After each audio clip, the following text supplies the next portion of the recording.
All right, guys, today we're going to go ahead and discuss how to simplify a rational expression. Now, a rational expression is just a normal expression that has a fraction, or it's got a top and a bottom, or a numerator and a denominator.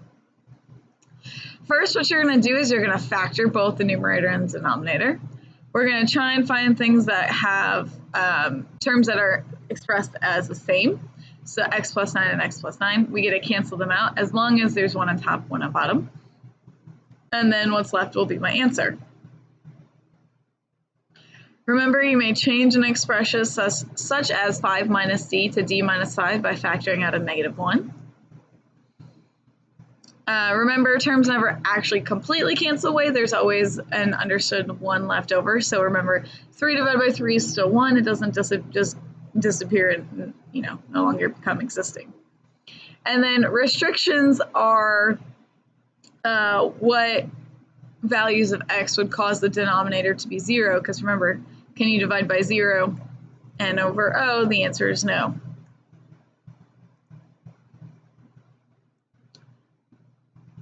I'm actually going to move my camera to the other side.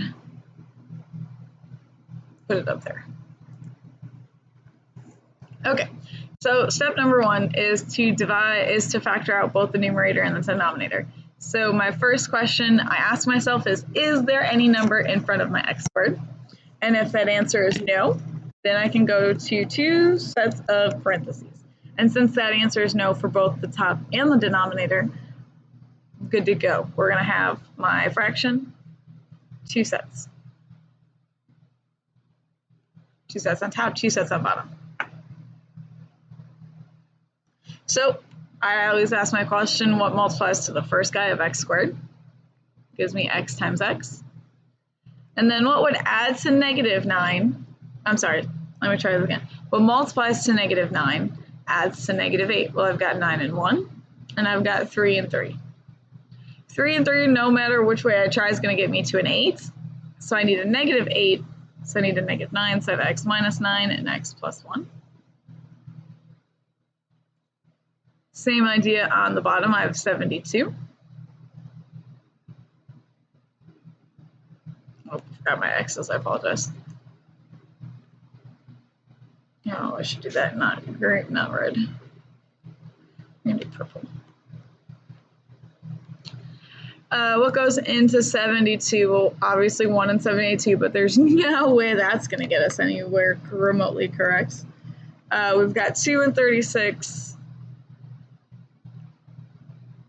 That's not going to work. We've got 3 and 24. Again, not close enough, but we're getting there. 4 and 18. Too close. Ooh, maybe about 9. 9 and 8 go in, don't they? Yeah, I think it's going to give me 9 and 8. Now, I need to multiply to a positive 72, add to a negative 17, so I need both of them to be negative. So minus 9, minus 8. I have a factor of x minus 9 in common, so I'm left with x plus 1 over x minus 8. Now my restrictions, I need to go back to the original denominator. What value of x would cause this first set of parentheses to be 0? Well, something minus 9 would get me to 0, so in that first one, x cannot be 9. In the second one, or essentially what I have here, what minus 8 would give me 0? Well, that would have to be an 8. So those are your 2 restrictions. All right, problem number 2. Again, I asked myself, is there anything in front of my x squared? And the answer is no to both of those. So I get 4 sets of parentheses, 2 on top, 2 on bottom. Starting with the numerator, what multiplies to x squared? X times x. What multiplies to 50 adds to 15. Ooh, let's see, I've got 1 and 50, that's not going to do anything. 2 and 25, and not close enough. 3, 4, 5, and 10. It's going to have to be 5 and 10. And since it's a positive 50 and a positive 15 plus 5 plus 10. Okay, taking a look at the denominator, what multiplies to that x squared again? X and x. Now there's a couple different ways I like to think about this next part. Essentially there's a 0 in the middle. So what multiplies to negative 100 adds to 0? Well, if something adds to 0, that means it has to be the same number, one positive, one negative. And if it's the same number, it's essentially taking the square root of it. So what goes to negative 100? Well, simply 10 and negative 10.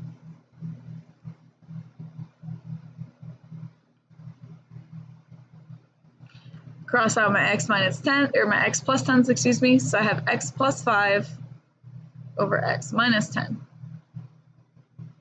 What would be my restrictions? Well, what would make this guy negative? Or I'm sorry, not negative, I apologize. What would make that guy 0? Well, 10 minus 10 would be 0, so one of my answers is 10. What would make this guy 0? Well, negative 10. So in this case, my restrictions are plus or minus 10.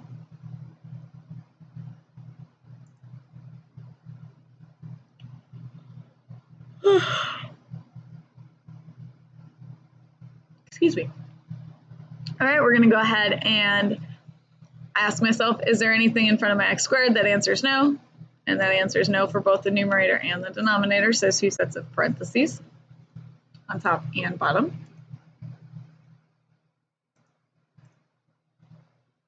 So, we did our 2 sets of parentheses already, but what do you notice about the numerator? If I don't have 3 terms and I don't have a negative in the middle, we actually don't have that 2 sets on top. Most people think, oh, well, it's just always going to work out, 2 sets on top, 2 sets on bottom. But you have to actually pay attention to what's going on. The only thing I could do with the top is I could factor out a term of x into both and be left over with x plus 4. I wouldn't be able to do 2 sets of parentheses because I don't have enough terms, and you're probably saying, well, wait a minute, I didn't have enough terms last time. I technically did. My third term ended up being 0. Because I have a squared term and a constant and no linear or a guy with an x. I don't have a constant this time. The 2 sets only works if you have an x squared and a constant, not an x squared and a linear term or something stuck with x.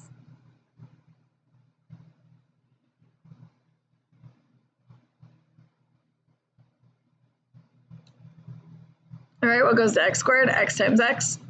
What goes to negative 36 adds to negative 5. Oh, we got 2 and 18, 3 and 12, 4 and 9. Hey, 4 and 9 can get me to 5.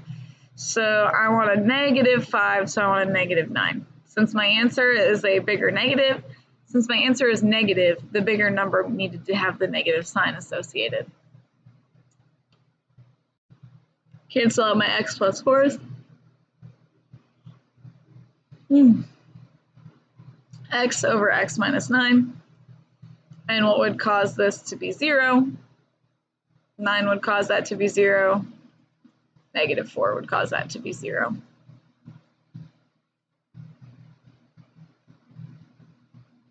All right, on number 4, if you look, every other term so far I've had my x's come first. So I want to rewrite this problem to start with. So I have negative x plus 2 over x squared minus 4. So I don't have a squared term to start off on the top anyway, so I can't have 2 sets because the only way to get to a squared is x times x.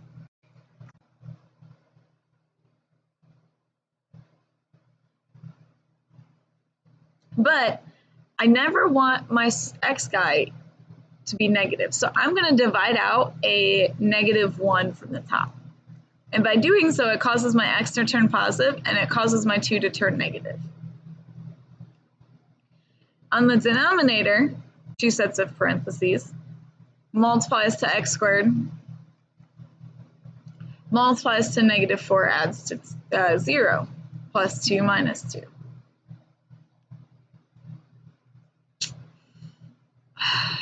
Just realized I keep moving my camera because there's no real good happy spot where I can't find a happy medium where to put it today. It's just all over the place. So you probably missed that because I was talking and because I wrote over my face. Notice how if I take out, I don't want this guy to be negative where I'm at. Am I showing up on my screen? There you guys, like, where's my mouse? Notice how he has that negative sign associated. I don't want that negative there. I want him to be positive like all the other x's. So I need to take out that negative sign. So then I can cross off my x minus 2's. I'm left with negative 1 on top over x plus 2. See, I don't have a good spot today. X cannot be equal to plus or minus 2.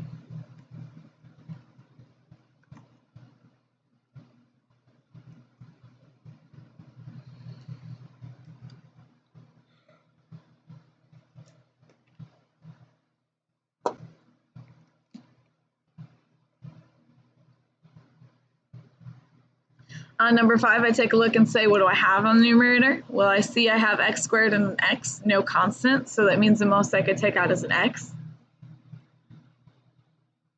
Remember, we can rewrite this as negative x plus 6. So I'm going to divide out a negative 1 again and be left with x minus 6. I can cross off my x minus 6's, and I'm left with x divided by negative 1, which is simply equal to negative x. And then my restrictions, x cannot be equal to, well, the only set of parentheses that I have is this one, so x cannot be 6.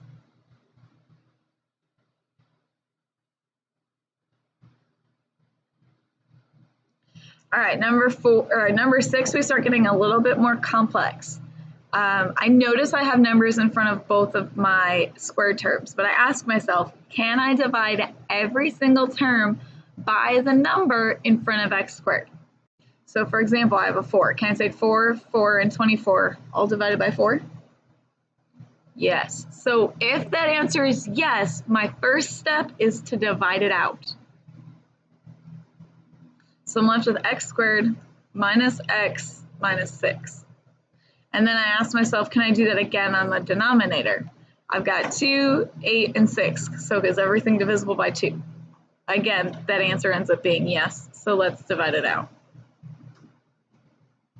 Now I'm going to factor the easier forms or the simplified forms versus having to deal with that extra multiplication shoved in there.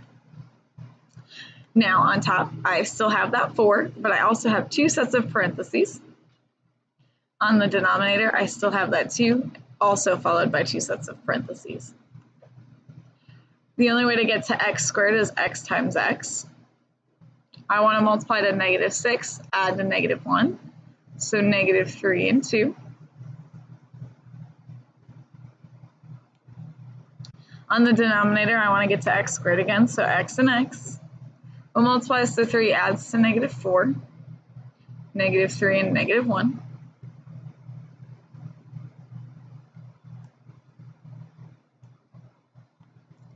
X minus 3's cancel out. I can also take this division, 4 divided by 2. Since my answer is 2, it would be 2 on top, x plus 2, over x minus 1. And my restrictions, so x, what would cause this to be 0? Well, I'd get 3. What would cause this to be 0? Well, 1.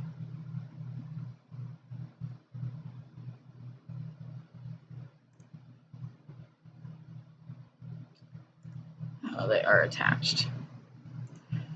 Okay, we're gonna have to be strategic and creative with this one. So then I ask myself again, can I divide anything out? And I look, nothing can go into 17. 17 is a prime number. So unfortunately, this problem is gonna take a little bit more work. So I'm gonna treat the numerator kind of by itself. I'll treat the denominator kind of by itself, and then I'll put it back together and we'll simplify like we've been doing. So when I have a number in front of my x squared, I have to take that number times the number in the back, which gives me 30. And that's what's going to go on top for my division. So what multiplies to 30, that will add to 17. We're still going to add to that middle number. Well, I've got 2 and 15. I've got 3 and 10. I've got 5 and 6. So which combination is going to get me to 17? that first one. So what I'm going to do is I'm going to rewrite the term, but instead of 17, I'm going to replace the 17 with the two numbers that I found instead. So 3x squared plus 2x plus 15x plus 10. And now we're going to do what's called grouping, factoring by grouping, which means I'm going to group the first two together and divide something out. Then I will group the second two and hopefully come up with something that also comes out to equal the same. So let me show you what that looks like. So the only thing that can come out of 3x squared and 2x is an x. So I'm left with 3x plus 2. And then I'm going to leave a little space and I'm going to get 3x plus 2 again. And I'm going to ask myself, what divided from these two to turn into this? Well, 15 divided by what is 15x divided by 3x is 5. And 10 divided by 2 is 5. So in the little space, we'll go 5. So the top part of my parentheses will be, or the numerator, the parentheses for my numerator, will be one of the copied, so the 3x plus 2, and then the outside put together, so the x plus 5. Now I know that was kind of quick, so if you're not sure, go back and watch the video on factoring. We went through all that stuff. Promise. Okay, now I gotta tackle the denominator. And if I notice 5, 21, and 20, well, 5 and 20 can both be divided by 5, but 21 is not divisible by 5. So that means we have to do the same thing. I'm gonna take my 5 times my negative 20, which gives me negative 100. What multiplies to negative 100 adds to 21? Well, I've got 2 and 50, 4 and 25, 10 and 10. Good. Okay, we see we're going to have 4 and 25. So again, I'm going to replace my 21 with my 4 and my 25, but I need a positive 21 and a negative 100, so I need a negative 4. So I have 5x squared plus minus 4, sorry. It's 25x minus 20. So the only thing out of 5x squared and 4x is an x. So 5x minus 4, leave a little space, 5x minus 4. 25 divided by 5 is 5. Negative 20 divided by negative 4 is positive 5. So my denominator now is 5x minus 4 times x plus 5. Okay, so let's put those bad guys back together. So we said my numerator was 3x plus 2 over x plus 5 over 5x minus 4 times x plus 5. X plus 5's cancel out, and I am left with 3x plus 2 over 5x minus 4. My restrictions would cause this to be 0. So essentially what I'm doing here, since this is a little bit more complex, is I take my guy, my piece, and I set it equal. So I'd add over 4 and then divide by 5. So x cannot be 4 over 5, and x can't be negative 5.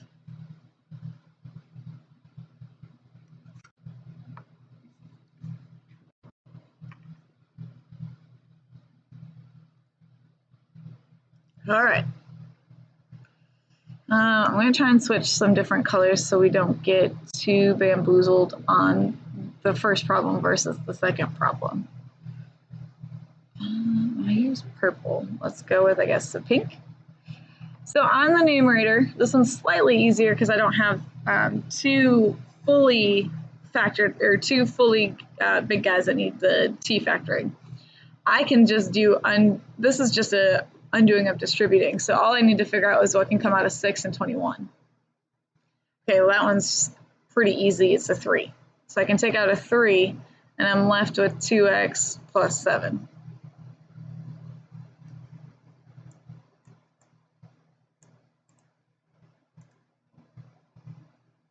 The denominator, however, I see 2 and 42, but 5 is not divisible. So we're going to go ahead and have to tackle that with the same idea. So 2 times negative 42 is negative 84.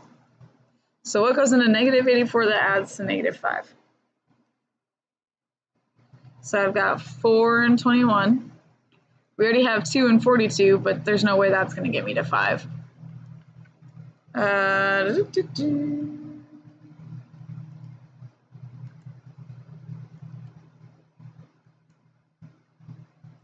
I've got 6 and 14.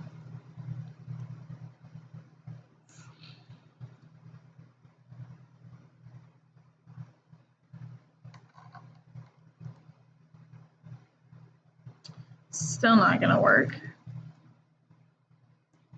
That's not going to work. I'm missing an idea here. 4 and 9. Nope. Hey, there we go. What about 7 and 12? So 7 and 12 can get me to negative 5, so I need a 7 and a negative 12. So I have 2x squared plus 7x minus 12x minus 42.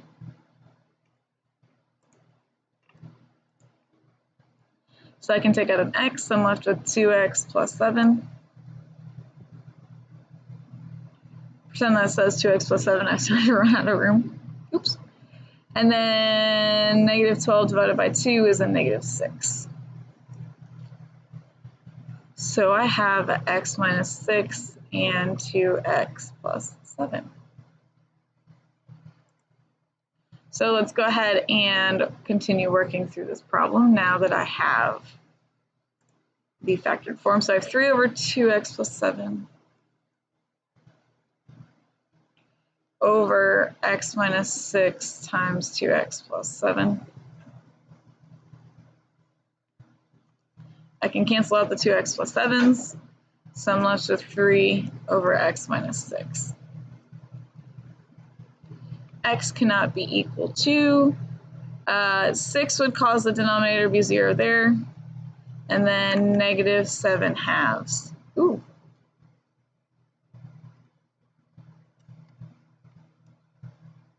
Would be the answer there.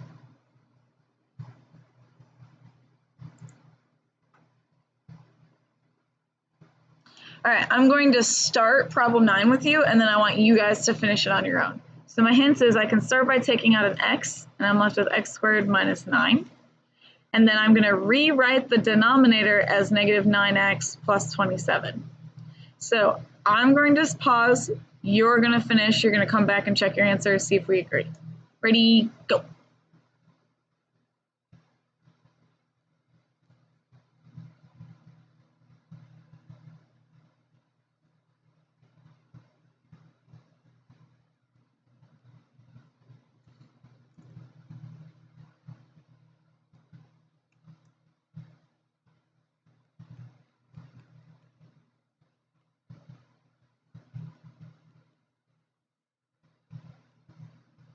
Okay, so you should get x times x plus 3 on the top divided by negative 9. And your restriction is x can't be 3.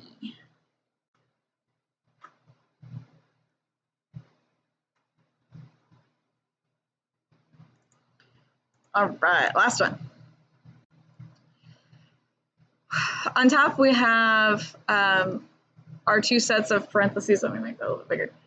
We have our 2 sets of parentheses because, again, we're adding to 0. I have an x squared and a constant. And then on the denominator, since I don't have a constant, I'm just going to have 1 set of parentheses. So I have x and x plus 1 minus 1. I can take out an x, and I'm left with x minus 1. X minus 1's cancel. I'm left with x plus 1 over x. My only restrictions here are x cannot be 0 and x cannot be 1. Have a good day.